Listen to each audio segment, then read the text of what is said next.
सोलापूरचे ग्रामदैवत सिद्धरामेश्वर यात्रेनिमित्त ग्रामदैवत सिद्धेश्वर यात्रेतील प्रमुख मानकरी सिद्धेश महेश उर्फ मुन्ना थोबडे यांच्या उत्तर कसबा येथील थोबडेवाड्यात सिद्धेश थोबडे व सौ सुप्रिया सिद्धेश थोबडे यांनी ग्रामदैवत श्री सिद्धरामेश्वरांच्या प्रतिमेचे विधिवत पूजन करून दिवे प्रज्वलित केले। आजपासून 5 दिवस हे दिवे प्रज्वलित करण्यात येतात। ही परंपरा गेल्या अनेक वर्षापासून सुरू असल्याची माहिती सिद्धेश थोबडे यांनी माध्यमाशी बोलताना दिली। नमस्कार, मी सिद्धेश महेश थोबडे।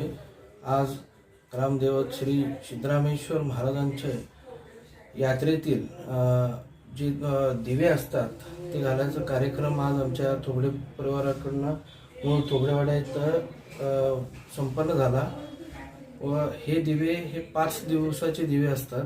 हे जत्रेतील पहिला दिवस म्हणजे 12 तारखेला संध्याकाळी हे दिवे आमचे उठले जातात। बंधुप्रेम न्यूज चॅनलला लाईक, सबस्क्राईब व बेल आयकॉन दाबायला विसरू नका। धन्यवाद।